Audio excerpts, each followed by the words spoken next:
کہیں بھی قرآن میں اس کا تذکرہ نہیں ہے کہ بے نمازی ہو اور جنت میں ہو.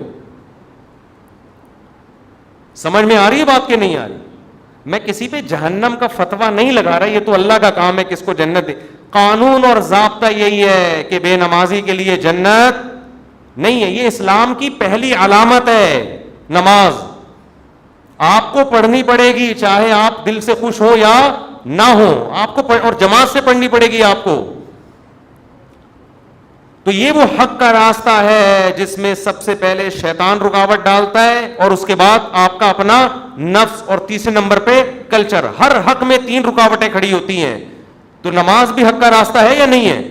اللہ کہتے ہیں میں نے پیدا کیا, میں صبح و شام رزق دیتا ہوں, تو میرے در پہ آ کے حاضری کیوں نہیں دیتے؟ اور ہر دفعہ اعلان کروایا جا رہا ہے حی علی الصلاۃ, حی علی الصلاۃ. کسی حکم میں ایسی اناؤنسمنٹ, دیکھو رمضان کا اعلان ہلال کمیٹی کی طرف سے ہوتا ہے, خدا کی طرف سے بولو نہیں ہوتا. اللہ نے کوئی ورڈنگ نہیں بتائی کہ یہ نہ نہ. زکوٰۃ کا اعلان کسی کی طرف سے بھی نہیں ہوتا. اسٹیٹ بینک ایک اناؤنسمنٹ کر دیتا ہے کہ چاندی اتنے روپے تولے اور فرسٹ رمضان کو زکوٰۃ کٹ جائے گی. اللہ کی طرف سے اناؤنسمنٹ کا کوئی انتظام بولو نا یار نہیں ہے. ماں باپ کے حقوق, ان کے ساتھ حسن سلوک فرض ہے, لیکن اللہ کی طرف سے کوئی یاد دہانی مسلسل قرآن میں اللہ نے لکھ دیا, بس الگ سے اناؤنسمنٹ نہیں ہے. حج کی الگ سے اناؤنسمنٹ ہے کوئی؟ اللہ کی طرف سے. نماز واحد حکم ہے. فجر میں اللہ نے مؤذن کو کہا کہ اعلان بھی کرو زور سے, اونچی آواز سے, اور ورڈنگ بھی تمہاری نہیں ہوگی, جو الفاظ میں بتاؤں گا ان الفاظ میں لوگوں کو بلانا ہے. ایسا نہ ہو تم اپنے الفاظ میں کہو, لوگ اس کو تمہاری دعوت سمجھیں گے, لوگ مولوی صاحب کا بیان سمجھیں گے اس کو, لوگ کہیں گے مولوی صاحب نصیحت کر رہے ہیں. اگر اللہ مؤذن کو اجازت دے دیتے بھائی لاؤڈ اسپیکر پہ کھڑے ہو کر لوگوں کو یاد دہانی کراؤ اخپل طریقے سے کہ لوگوں نماز کے لیے آ جاؤ, لوگ اس کو اللہ کا بیان سمجھتے یا مؤذن کا؟ کہتے یار یہ اپنا ہے. اللہ نے کہا نا نا نا نا نا, جو الفاظ میں نے بتائے ہیں ان میں ایک لفظ بھی دائیں بائیں 4 دفعہ اللہ اکبر کہنا ہے, 5 دفعہ نہیں, 3 دفعہ نہیں, اللہ اکبر ہی کہنا ہے, اللہ کبیر نہیں کہنا, اللہ اعظم نہیں کہنا, اشہد ان لا الہ الا اللہ کہنا ہے. اب لا الہ الا اللہ کے بعد کوئی محمد رسول اللہ لگا سکتا ہے؟ نہ نہ, جو ورڈنگ میری ہے وہ, پھر اشہد ان محمد رسول اللہ, پھر حی علی الصلاۃ, یہ بھی 2 دفعہ کہنا ہے, 3 دفعہ کہنے کی بھی اجازت نہیں, 1 دفعہ کہنے کی بھی اجازت نہیں. پھر حی علی الفلاح. اب مؤذن کہ حی علی الفلاح آج میں پہلے کر دیتا ہوں, حی علی الصلاۃ آج میں بولو بعد میں. نہ نہ, اللہ نے کہا تیرا کام ہے, تو میری طرف سے متعین ہے, یہ اناؤنسمنٹ میری طرف سے ہوگی. کیوں؟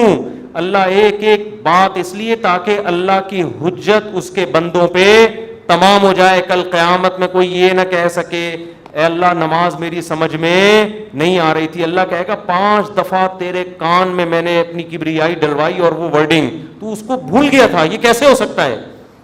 میرے بھائی چھوٹا حکم نہیں ہے, چھوٹا حکم نہیں ہے, ایمان اور کفر کا مسئلہ ہے یہ.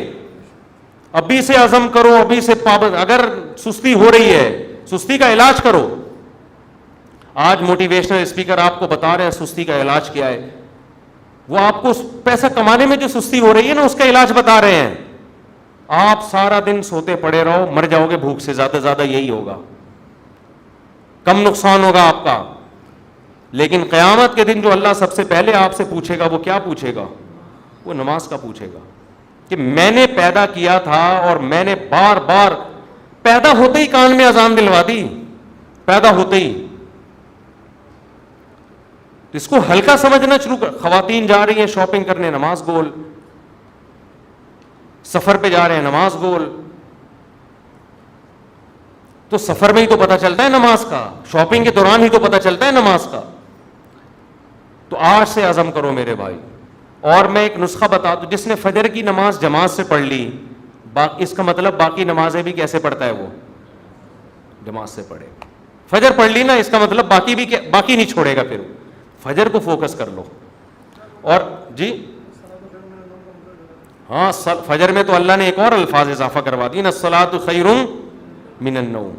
کتنے پیارے الفاظ ہیں, کتنی میٹھی نیند سو رہا ہوتا ہے. اللہ نے بتا دیا. دیکھو اللہ میاں نے بھی کیسا کام کیا. مؤذن کو بولا بولنا ہے, گھر میں لٹھ لے کے نہیں پہنچا. ہم اگر کسی کو سمجھائیں, ایک دفعہ سمجھائیں گے آ جا نماز کے لیے, دوسری دفعہ سمجھے, تیسری دفعہ غصہ آئے گا نا, جا کے تھپڑ لگا دیں گے, ابے میں تو تجھے سمجھا رہا ہوں, تیری کھوپڑی میں بات آ نہیں رہی ہے. یا آپ بیگم کو ایک بات سمجھا رہے ہو, بیگم چائے میں تھوڑا چینی کم ڈالا کرو, تم ویسے ہی اتنا میٹھا بولتی ہو کہ چائے میں میٹھے کی ضرورت نہیں ہے. پھر وہ چینی زیادہ ڈال رہی ہے, پھر چینی زیادہ, پھر آدمی کو غصہ آتا ہے نا.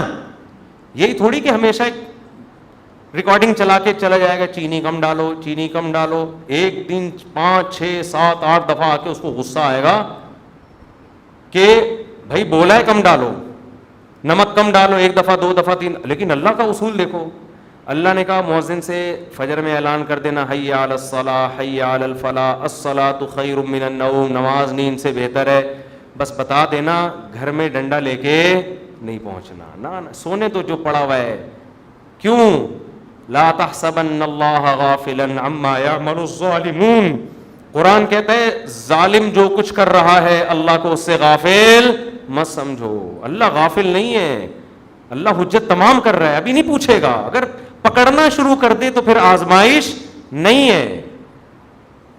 پکڑنا شروع کر دے اللہ تعالیٰ پھر تھوڑی آزما. ابھی تو اللہ کہہ رہے ہیں جو سو رہا ہے سونے دو. جو میرے نیک بندے ہوں گے نا, جن کو پتا ہے کھلاتا اللہ ہے پلاتا اللہ ہے, وہ اس آواز پہ کان دھریں گے, وہ اسے سنیں گے. یار یہ بار بار کیا کہا جا رہا ہے؟ غیر مسلم بھی سنتے ہیں اذان, پتہ ہے آپ کو, وہ بھی غور کرتے ہیں یہ کیا ہو رہا ہے, بار بار کیوں مسلمان اناؤنسمنٹ کرتے ہیں. لیکن ہم اس اناؤنسمنٹ کو سن سن کے ہمارے کان سن ہو گئے ہیں. تو ہم اس خوش فہمی میں ہیں کہ اللہ تعالیٰ مؤذن کو آٹو پہ کر کے معاذ اللہ بھول گیا ہے. جیسے بٹن دبا کے بعض دفعہ آدمی بھول جاتا ہے نا, تو اللہ مؤذن کا بٹن دبا کے شاید بھول گئے ہیں. اللہ کو تو پتہ ہی نہیں کہ اس آواز کو نہ کوئی سن رہا ہے نہ کوئی اس پہ لبیک. 2-4 آدمی بیوقوف سے مسجد میں آ جاتے ہیں, وہ میں مذاق میں کہہ رہا ہوں, ایسا نہ ہو ہمارے نمازی بولے ہم کو بیوقوف کیوں بول رہے ہو. مطلب وہ میرا مقصد اس سے یہ ہے کہ وہ جو ایک آدمی تھا نا, ایک مولوی صاحب تھے مسجد میں, تو کسی دیہاتی کا بیل آ گیا یا کٹا آ گیا مسجد میں, تو مؤذن صاحب نے اس کٹے کو مارنا شروع کیا. تو دیہاتی بھاگتا ہوا آیا, بولا مولوی صاحب یہ بے زبان جانور ہے, مسجد میں بھولے سے آ گیا, کبھی مجھے دیکھا آپ نے مسجد میں؟ یہ تو بے زبان بے عقل آ گیا, کبھی مجھے دیکھا؟ یعنی میں عقل مند ہوں, میں تھوڑی بات ہوں. تو جو بیچارے چند آ رہے ہیں وہ لوگ ان کو بیوقوف سمجھتے ہیں. تو اللہ میاں نے اناؤنسمنٹ کرا کے نا یاد دہانی بار بار کرا رہے ہیں. تو اب ہم یہ سمجھتے ہیں کہ چند بیوقوف ہیں جو اللہ کی دعوت پہ لبیک کہہ کے نماز پڑھنے آ جاتے ہیں, بیوقوف لوگ ہیں. ایکچولی ان کو تو کوئی گھر میں کام دھندا ہے نہیں, بیوقوف لوگ ہیں, تو اس لیے آ جاتے ہیں مسجد میں. اصل تو جو جن کا قوم کے وسیع تر مفاد میں بھی کام کرنا ہے, ایکچولی ترقی کرنی ہے, بزنس کرنا ہے, ایجوکیشن ہے, کل پیپر ہے, وہ اگر فجر میں اٹھیں گے تو پیپر کی نیند پوری نہیں ہوگی, پیپر میں پیچھے رہ جائیں گے. جب رمضان کا روزہ غامدی صاحب کے نزدیک پیپر کی وجہ سے چھوڑنا جائز ہے, تو فجر کی نماز کی کیا اوقات بنتی ہے؟ تو ایکچولی کر کے ایک دن موت کا فرشتہ آئے گا, بولے گا چل پتلی گلی سے نکل. پھر آدمی کہے گا میرا پلاٹ, میری جائیداد, میرا گھر, یہ سب ختم. تبلیغ جماعت میں وہ ہے نا حضرت مولانا کیا نام ہے ان کا, جو اجتماع میں بڑا اچھا بیان کیا تھا, انہوں نے بڑی پیاری بات کی, مولانا عباد اللہ صاحب, بڑی پیاری بات کی انہوں نے بیان میں, کہ لوگ کہتے ہیں ہم تبلیغ میں وقت لگائیں گے جب ہم سیٹ ہو جائیں گے. اس طرح لوگ کہتے ہیں ہم دین کی طرف یا نماز کی طرف آئیں گے جب ہم کیا ہو جائیں گے, ذرا سیٹ ہو جائیں. یار ایک فکروں سے تو آزاد ہوں, بھی تو شادی بھی ہے, پہلے جاب ہے, پھر بزنس ہے, جب سیٹ ہو جائیں گے نا سارے کاموں سے. وہ کہتے ہیں آدمی سیٹ کبھی بھی نہیں ہوتا. وہ سیٹ کیسے ہوتا ہے؟ انہوں نے بڑی پیاری مثال دی. ایسے سیٹ ہوتا ہے کہ وہ کہتا ہے میں سیٹ ہوں گا, ہو نہیں رہا, ایک مسئلے کے بعد دوسرا مسئلہ, دوسرے کے بعد تیسرا مسئلہ, ہوتے ہوتے ایک دن موت کا فرشتہ آتا ہے اور بالآخر اس کو قبر میں اتار دیتا ہے. پھر اس کے رشتہ دار اس کو قبر میں اتارتے ہیں اور دیکھتے ہیں اس کو قبلہ رخ کر کے ذرا صحیح طرح سے لٹاؤ. صحیح طرح سے لٹانے کے بعد پھر کیا کہتے ہیں؟ اب سیٹ ہے. مردے کو کہتے ہیں نا اب یہ کیا ہے؟ اب سیٹ ہے, اب مٹی ڈال دو. اس سے پہلے پتھر نہیں رکھتے قبر میں جب تک مردہ سیٹ. بے بھائی مردہ ٹیڑھا میڑھا قبر میں پڑا ہوگا تو کوئی مٹی ڈالتا ہے؟ پہلے سیٹ کرتے ہیں نا اس کو. تمیز سے سیٹ کرنے کے بعد سب بیک زبان بولتے ہیں گورکن سے, اب پتھر رکھ دو. اب کیا ہے؟ اب سیٹ. اب سیٹ ہوا ہے. لیکن اب سیٹ ہونے کا فائدہ بولو. اب نہ تیرے قبر میں اذان کی آواز آئے گی تجھے, نہ کوئی الصلاۃ خیر من النوم سمجھائے گا, اور تیری جائیدادوں کو پیچھے لوگ ترنے والا سمجھ کے پھوڑ رہے ہوں گے. 2-4 دن یاد کریں گے ہمارے ابا نے ہمارے لیے بحریہ ٹاؤن میں کتنا اچھا پلاٹ بنایا, ہمارے ابا بہت اچھے تھے, کیوں چلے گئے دنیا سے. 3-4 دن کے بعد ویلیاں لگاتے ہوئے پھر رہے ہوں گے آپ کے بچے. کون سے ابا کہاں گئے, کیا ہوا, کوئی نہیں یاد کرے گا میرے بھائی. 4 دن میں سب بھول بھلائیاں. اور اولاد کو دین نہیں سکھایا وہ تو چوتھے دن ہی بھول جاتی ہے. دین سکھایا تو کم از کم موت تک دعاؤں میں یاد رکھ رہے ہوتے ہیں.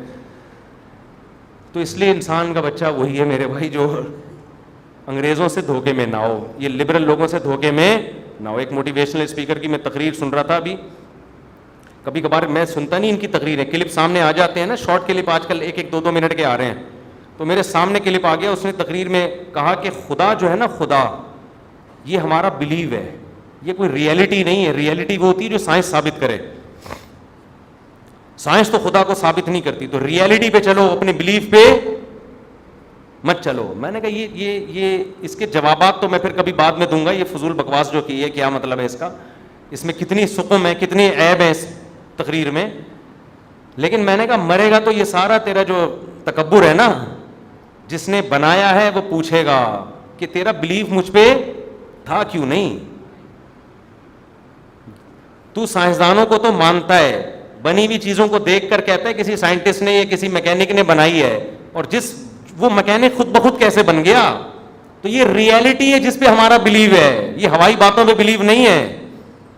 یہ گراؤنڈ ریئلٹی ہے خدا کا وجود, جس پہ ہم کیا کرتے ہیں, بلیو رکھتے ہیں. یہ بلیو اور ریئلٹی 2 الگ الگ چیزوں کے نام بولو نہیں ہے. تو خیر تکبر بہت ہے. آج تھوڑے سے انگلش کے 2-4 الفاظ آ جائیں, 2-4 آپ کو کچھ تھوڑا سا بولنا آ جائے تو انسان اپنی اوقات بھول جاتا ہے. اس لیے قبرستان میں جا کے دیکھا کرو کیسے مردے پڑے ہوئے. ایک دن ہم نے بھی مرنا ہے, جواب دینا ہے. اللہ ہم سے اپنے بارے میں سب سے پہلے پوچھے گا, اللہ تعالیٰ ہمیں. اور آخری بات دیکھو, اگر نماز کبھی چھوٹ جائے نا جماعت سے, اپنے اوپر جرمانہ رکھو, سزا دو اپنے آپ کو. ایسے اپنے آپ کو ڈھیلا نہ چھوڑ دو کہ عزم کرتے ہیں میں پڑھوں گا پھر چھوٹ جاتی ہے. کچھ سزا تو دو اپنے آپ کو. فجر جس دن چھوٹ جائے, ناشتہ گول, ناشتہ نہیں. حضرت حکیم اختر صاحب رحمہ اللہ فرمایا کرتے تھے, جس کی فجر چھوٹ جائے وہ کس منہ سے ناشتہ کرتا ہے, اس کو تو غیرت آنی چاہیے. تو یہ پراٹھے اور کباب کھا رہا ہے, جس خدا نے تجھے دیے ہیں اس نے تو تجھ سے صرف اتنا سا معاوضہ مانگا تھا کہ فجر میں حاضری دے دے. اب کس نعمتیں تو پھوڑ رہا ہے مزے سے بیٹھ کے, تھوڑا سا اللہ کا حق ہے وہ ادا کرنے کے لیے تیار نہیں ہے. تو کچھ تو سزا دو میرے بھائی. اللہ ہمیں عمل کی توفیق عطا فرمائے. وما علینا الا البلاغ.